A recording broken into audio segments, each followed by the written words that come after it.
అందరికీ నమస్కారం అండి. శైలజ వినిపించే కథల ఛానల్కు స్వాగతం. ఈరోజు జొన్నలగడ్డ నారాయణమూర్తి గారు రచించిన రాజు సేవకుడు అనే కథను విందాం. ఈ కథ ఫిబ్రవరి 1986 చందమామలో ప్రచురింపబడింది. విదేహ దేశాన్ని పాలించే విక్రమకీర్తి అనే మహారాజుకు చిన్మయుడనే ఆంతరంగిక మిత్రుడుండేవాడు. చిన్మయుడికి మహారాజుతో అంతటి సన్నిహితమైన స్నేహం ఉండటం చూసి సహించలేని రాజోద్యోగులు చాలామంది ఉండేవాళ్ళు. వాళ్ళు ఎలాగైనా వాళ్ళిద్దరి మధ్య విభేదాలు సృష్టించడానికి అవకాశం కోసం ఎదురుచూడసాగారు. ఇలా ఉండగా ఒకనాడు వృద్ధురాలైన రాజమాత హఠాత్తుగా మరణించింది. దుఃఖంలో ఉన్న రాజు విక్రమకీర్తిని నగరంలోని ప్రముఖులంతా వచ్చి పరామర్శించసాగారు. అయితే చిన్మయుడు మాత్రం రాజును పరామర్శించటం అలా ఉంచి ఆ ఛాయలకు కూడా రాలేదు. అందుకు కారణం ఆ సమయంలో అతడు తనకు చాలా విశ్వాసపాత్రుడైన సేవకుడి ఇంట పెరిగిన ఒక అనాథ బాలిక వివాహానికి హాజరు కావడం. రాజు తన అంత్యక్రియలు చాలా ఘనంగా జరిపించాడు. చిన్మయుడు ఆ సమయంలో కూడా రాకపోవడం గమనించిన అతడి విరోధులు రాజుతో, మహారాజా, చిన్మయుడు ఎంత అమర్యాదగా కృతజ్ఞుడుగా ప్రవర్తించాడో చూశారా? దుఃఖంలో ఉన్న తమను పలకరించడానికి రాలేదు. రాజమాత అంత్యక్రియలకు కూడా హాజరు కాలేదు అన్నాడు. అవును, ఇందుకు కారణం ఏమై ఉంటుంది అన్నాడు రాజు ఎంతో కోపంగా. అంత పెద్ద కారణం మరేం లేదు మహారాజా. తన సేవకుడి ఇంట జరుగుతున్న వివాహం చూడబోయాడు. అతడికి రాజమాత మరణం కన్నా ఒక పేద ఇంటి పెళ్లి ప్రాముఖ్యంగా కనపడింది. ఇందువల్లనే అర్హత లేని వాళ్లను అందలం ఎక్కించకూడదంటారు పెద్దలు అన్నారు చిన్మయుడి విరోధులు. అసలే దుఃఖంలో ఉన్న రాజుకు ఈ చెప్పుడు మాటలు బాగా చెవికెక్కాయి.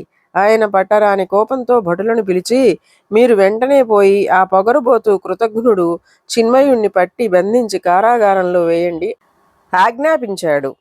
సేవకుడు ఇంట పెళ్లి వేడుకలలో ఉన్న చిన్మయుణ్ణి రాజభటులు ఉన్న పళంగా బంధించి తీసుకుపోయి కారాగారంలో వేశారు. ఈ వార్త విక్రమకీర్తి మంత్రి అయిన అమలశర్మకు తెలిసింది. ఆయన రాజు దగ్గరకు వెళ్ళి, మహారాజా, చిన్మయుడు మర్యాద మన్నన ఎరిగినవాడు. అతడు గొప్ప మేధావి అని ఎన్నో సందర్భాలలో సముచితమైన సలహాలిచ్చి రాజక్షేమానికి కారకుడయ్యాడని తమరు నాతో అని ఉన్నారు. అటువంటి వాడు తమను పరామర్శించడానికి కానీ రాజమాత అంత్యక్రియలకు కానీ రాలేదంటే ఆయనకు కారణం ఏదో ఉండి ఉంటుంది. మనం స్వయంగా అతన్ని కలుసుకోవడం బాగుంటుందని నా సలహా అని చెప్పాడు. కారణం తెలుస్తూనే ఉన్నది కదా, అతనికి రాజునైన నాకన్నా సేవకుడు ముఖ్యం అన్నాడు రాజు విసుగ్గా. క్షమించండి మహారాజా, చిన్మయుణ్ణి మనం అపార్థం చేసుకున్నామని నా అనుమానం అన్నాడు అమలశర్మ నెమ్మదిగా. రాజు 1-2 క్షణాలు ఆలోచించి, సరే పదండి అన్నాడు. ఇద్దరూ కారాగారంలో ఉన్న చిన్మయుడి దగ్గరకు వెళ్ళారు.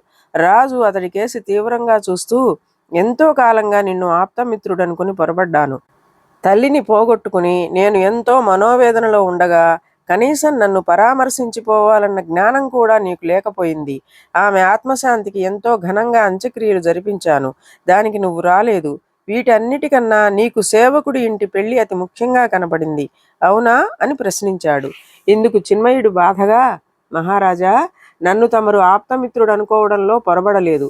నా సేవకుడి ఇంట్లో జరిగిన పెళ్లి విషయంలో నేను ఎందుకు అంత శ్రద్ధ తీసుకోవలసి వచ్చిందో మనవి చేస్తాను.